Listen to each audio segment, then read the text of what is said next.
Well, yesterday we talked about how General Ortega was spilling tea in regards of why she didn't come back for Scream 7. And her reasoning was because she said that if Radio Silence and everybody wasn't coming back, then she wasn't going to come and be a part of the franchise. Plus, she was looking forward to not being a part of doing a pre existing IP. She's more or less interested in doing original stuff.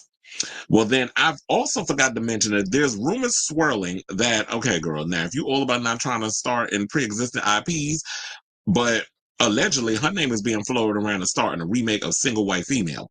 Now, I do love the original movie with what was it, Jennifer Jason Lee and Bridget Fonda. I almost said Bridget Arquette. I'm like, who's Bridget Arquette? Patricia Arquette. But no, it's Bridget Fonda. So I love the original movie of that. They're talking about remaking it. I don't know what they'll call it. I mean, will y'all still call it Single White Female? Well, that's TBD. But yeah, there was a rumor going around about that. Now, in regards of Jenna Ortega, she said what she said, and I already called it from the beginning. I was like, I did not believe that she said it had to do with scheduling conflicts. Maybe there was a little bit of scheduling situation up in there, but I never, in my heart of hearts, felt that that was the initial reason as to why Scream 7 was delayed, or she just decided not to be a part of the franchise. I just feel like it was just a lot of stuff going on. There was a lot of the drama that was circulating from the whole, these trolls on social media that were getting all upset because y'all fired Melissa over her free or pro and free Palestine, you know, posts and stance. So Radio Silence, I mean not Radio Silence, it was Spyglass that reacted.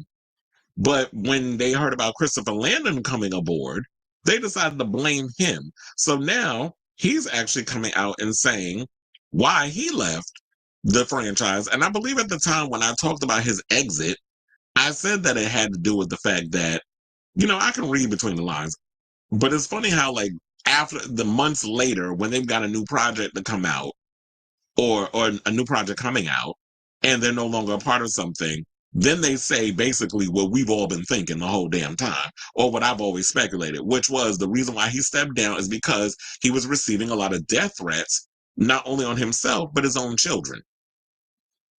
So, according to Variety, they said Happy Death Day director Christopher Landon is opening up about exiting Scream 7. Now, the reason why he's opening up about it right now is because he's promoting his new movie Drop that comes out this week, which I had totally forgotten about that was coming out until I started seeing a couple of movie pundits that I follow on YouTube revealing, their out of the theater reactions. I saw Christian Harlow did one, John Campea did one, a couple of people who I follow have been doing. I think even Lee from Drum Dums. Hey Lee, he and I speak too. I think he did an out of the theater reaction. I don't think Mike from We Watched the Movie did one, but I know, like, for the most part, a lot of people that I follow have been doing their out of the theater reactions, and everybody's saying that the movie is pretty good. So I definitely am going to get my ticket and try to see it this weekend. If I'm not going to be able to, I'm going to try to do a double feature and see it next week along with Sinners, which I'm hearing that there was also out of theater reactions for that too. Sidebar, movie people, can y'all start giving me screeners or whatever the case is so I can start seeing some of these movies? Because, I definitely want to be out there trying to see these movies and giving reactions and things of that nature. I did go to film school. So anyway, get back into this, not to toot my own horn. They basically said the director officially announced his departure from the horror sequel in December of 2023, about a month after Melissa Barrera was fired from the movie due to social media posts she wrote about Israel and Palestine. General Ortega's exit from Screen 7 was announced the day after Barrera's firing. And here's what he said. He said, basically what he talked about in an interview with Vanity Fair. He says, I got messages saying, I'm going to find your kids and I'm going to kill them because you don't support child murder. The head of security at various studios in the FBI had to examine the threats. It was highly aggressive and really scary. And I feel like at that point, when people go on social media and say stuff like that, I'm not taking it as, oh, you just joking. It's that same mess about that broad over there on Real Housewives of Atlanta. If you're threatening with me with some type of gun, I'm getting authorities involved. I'm not thinking of, oh, yeah, they're just kidding or whatever the case is. I'm getting everybody involved. I don't give a good goddamn. So then Landon also said that he was originally blamed for Barrera's firing since he was the director attached to Scream, adding, I think in the absence of people understanding how Hollywood works and what the hierarchy is, the fans were like, that's the guy. And so they came for me, Knives Out. And I think also, and that's what I said, that is a problem with a lot of people who don't understand this industry, who have never stepped foot on a set, who don't know how things work behind the scenes. They saw that Christopher Landon was the director. Oh, so we need a scapegoat because we can't get to the head of Spyglass. We can't get to those other executives because we don't know who they are. So you go with whoever's the face of whatever at the time. If Wes Craven was alive and was directing that damn movie, they probably would have came and threatened his ass too, because they would have been like, "Oh, he's a director, get him." So anybody that came on board in this film, it was just doomed to fail. Hence why I feel that the smart thing, whether you agree with Spyglass or not, was to ask Kevin Williamson to direct it, because Kevin Williamson created the Scream franchise. He wrote, he created Sidney Prescott. He created Stu Macher. He created Billy Loomis. He created Gale Weathers. He created Dewey Riley. He created Tatum Riley. He created all these characters. He didn't create the Carpenter sisters. And while it was cute or whatever that they were part of the franchise and they wanted to, and Radio Silence wanted to give us something different, they felt like your standard generic run-of-the-mill final girls. Like, they really didn't, no shade, they just didn't stand out to me in this franchise. And I'm all for, the the pro-Palestine stuff. If y'all been following me on social media, y'all already know where I stand on that. But the way that a lot of these trolls on social media have been going about stuff, it just kind of been pissing me off. And I will die on the vine with this. Like I always said, is that, okay, so y'all was sitting up in here all pro Melissa Barrera, team Melissa Barrera, but where the fuck were y'all when Abigail came out in theaters? Y'all stayed y'all asses home. So if y'all gonna sit about here and try to act like y'all really give a good goddamn about Palestine, then don't give lip service all over freaking Twitter. Actually walk the walk. Because people's true intentions show in their actions, not what they write in 150 words or less on Twitter. However, how many letters you can put up there. It's probably 125. I don't keep count. But the amount of stuff that you post on Twitter, you got to show it in your actions. I don't go by people's word. I go by how you behave and how you move in these dire times. So he also said, I did not fire her. A lot of people think I had something to do with it, and it was not my doing. I had no control of the situation at all. And what people need to understand is he's a movie director coming in on a big tentpole pre-existing franchise, courtesy of Paramount and Spyglass. They're the ones who own the rights to the movie. Christopher Landon, who, sidebar, I was shocked to find out how many people did not realize that that is Michael Landon's son. Now, if y'all don't know who Michael Landon is, Michael Landon was a big time actor from like I believe the 70s and 80s. Like when I was a kid, I grew up watching shows like Little House on the Prairie when they were in like reruns. He also did a show called Highway to Heaven. So Michael Landon been around for he was like a big iconic person within the movie and TV space. And Christopher Landon is Michael Landon's son. So I was always surprised that people had no idea that Christopher Landon is the son of a famous celebrity from way back in the day. So yeah, that had nothing to do with him. The thing was that Christopher Landon was a hired hand to come in and give his perspective of the Scream franchise. Probably come up with some script ideas, write and then come in as and direct it. They probably already had. I think they already had the person who was going to write the script. But I believe that Christopher Landon was going to come in because he does kind of come in and spruce up other people's scripts as well. Like even if he's directing or not directing a movie, he will do a little co-writing on a project. And I believe he would have came in and threw a little of his own little isms and sauce on the franchise. I mean, in Scream 7. But unfortunately, we didn't get that because you incels had to get all up on social media, you basement dwellers, and had to get on social media and threaten a man about his kids. First of all, you step to me, and I got children, your life is going to go before theirs. I guarantee you that. Because people like to run out here and start trying to put idle threats, but y'all too pussy to do it when y'all get, in person. Y'all like to hide behind your little keyboards with all this buffoonery. So he also said that when they said that when Landon announced his exit in December 2023, he wrote on social media that getting Scream 7 was a dream job that turned into a nightmare. He told Vanity Fair the death threats against him are why. He said, I decided I didn't want to give any part of myself to that. For me, it was not worth it. I would rather put my efforts into something else where I could feel appreciated and respected. The hate and abuse really spoiled it for me, and I lost my love for the idea of going forward. In the midst of all the chaos, I was grieving the loss of one of my dream jobs. So it's like this was an opportunity of somebody like when you look at any of Christopher Landon's films, when you look at Freaky, when you look at Happy Death Day 1 and 2, when you look at I think didn't he also do Zombie Guide to the Apocalypse? I think he did that movie too. But if you look at many of the Christopher Landon films, if you ever look at the overall tone and the way he writes a lot of his characters and things of that nature, it very much feels like it is Scream coded or Scream inspired. So I was actually looking forward to someone like Christopher, especially an openly homosexual director, to come in and offer, like, sprinkle his little isms and his stuff all over this Scream franchise, give his take on it. I think it would have been a great idea because, like I said before, if you look at any of his earlier films, his previous original films, it does feel very Scream coded. So it was perfect for him to come in. And y'all had to go and ruin it because y'all were feeling a way about something and you're mad over a studio punishing an actor over their beliefs.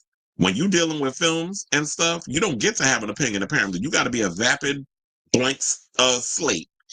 You can't have an opinion about stuff. If you want to have an opinion where it's more welcome for you to be out here and be political, go into Broadway, go into theater, because they're more open with that, unfortunately. I'm not saying it's right what Spyglass did, but they're a corporation. And at the end of the day, all they care about is their damn bottom line. And unfortunately, she had to suffer at the hands of that. But people also need to realize this. If you're not here for something, don't go see it. So when Scream 7 comes out, show your act of protest for Melissa Barrera by not going to the theater, by not supporting the movie. Me, I'm Team Nev Campbell because that was my final girl since the beginning. I'm the OG Scream. So these new kids that came in, you Johnny come latelys that jumped on the Scream bandwagon because y'all had these new crew of kids that came in. Okay, that's cute or whatever. It's great that y'all want to be a part of the situation. You want to come and be a part of, the whole Scream thing or whatever. But I've been a Scream fan since the late 90s, since the first one. So I'm not going to go and abandon a franchise because of whatever issue that a studio has with one particular actor. So I also wanted to say, to wrap this up, the Melissa stuff was happening and it was all kind of falling apart. This is what Ortega said. If Scream 7 wasn't going to be with that team of directors and those people I fell in love with, then it didn't seem like the right move for me in my career at the time. And I feel like she probably did that because she didn't want to face the backlash if she returned. Let's be clear. Like, I love Melissa. I like Melissa, and I also like Jenna and her as an actress or whatever. But girl, come on, let's be for real. You did not want to face any kind of backlash or anything that was going to sting your career. So you're hiding behind the fact that, oh yeah, if the team of people wasn't going to be a part of it, then I don't want to be a part of it either. I think you knew for a while that they weren't coming back. There was a lot of stuff that was going on behind the scenes that people weren't aware of, but until it became announced officially by the trades, which, yes, you have press people that go to the trades and give them the information. So this was all floating around behind the scenes for a while. It just so happened that the dominoes fell the way they fell. And then Christopher Landon, that was the bad timing. But even if it was any other director, if Zach Cregger would have came aboard and been like, I'm going to direct it, y'all would have went in on him. If Paul W.S. Anderson decided to direct a Scream movie, you would have dragged him too. It could have been anybody. And I'm trying to remember. I don't remember off the top of my head, but I don't even know did Kevin Williamson receive any backlash from the fans? I think maybe people just softened the blow a little bit because Kevin Williamson is Scream. So I don't know if people dogged him too much. I know people was going in on Nev Campbell. But Nev Campbell is the franchise because she did majority of them except Scream 6.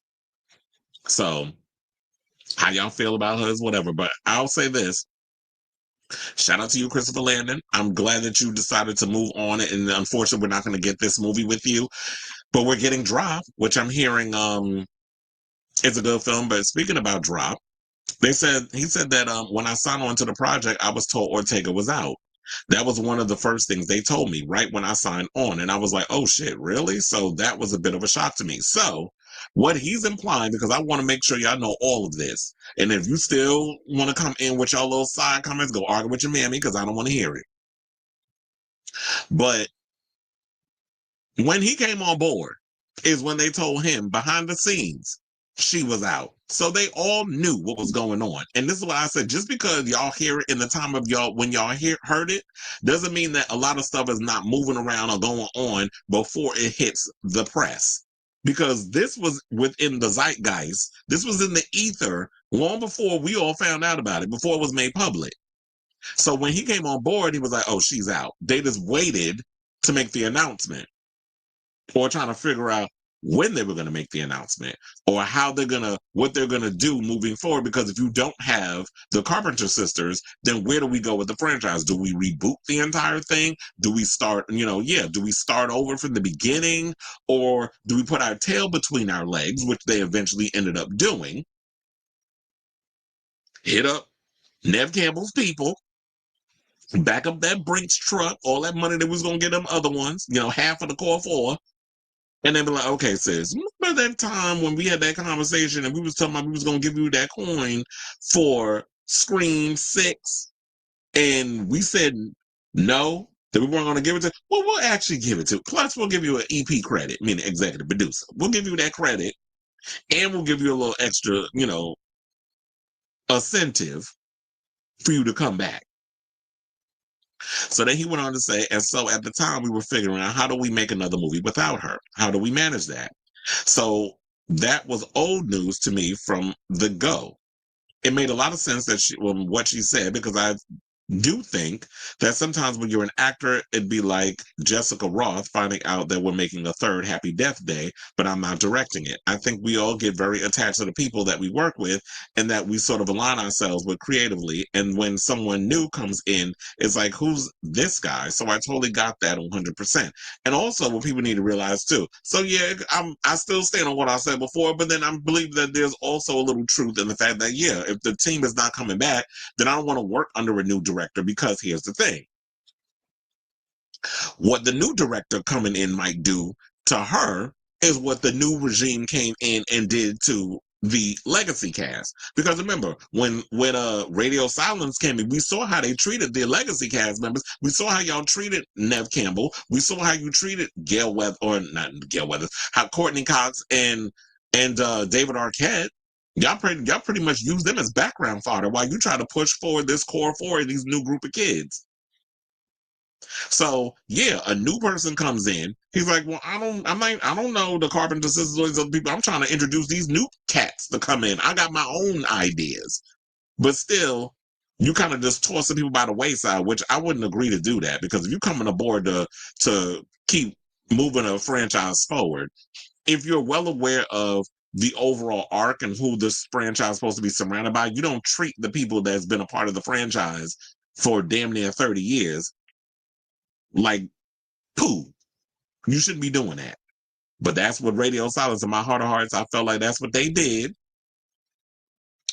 And look, now we got Miss Nev coming back, and I'm looking forward to seeing Drop. So I say all this to say, what do you guys think of this story in regards to what Christopher Landon had to say on the reasons why he decided to leave the, Scream 7? As I said before, I definitely would have loved to have seen his take on the Scream franchise. Hopefully that, one day he may reconsider or may give us our own little version of, maybe he'll create his own little Scream or continue to give us those ideas. It's the same thing like with the Black Phone 2. They was like, well, how they gonna make the Black Phone 2 work? Apparently, since we ain't getting another damn Freddy movie, they're making the killer from that franchise into their own Freddy Krueger-esque type character. So maybe then he could try to do the same thing with his little Ghostface, but just not Ghostface, just a different serial killer. But just give us a Scream movie we've always wanted from him, just an original IP.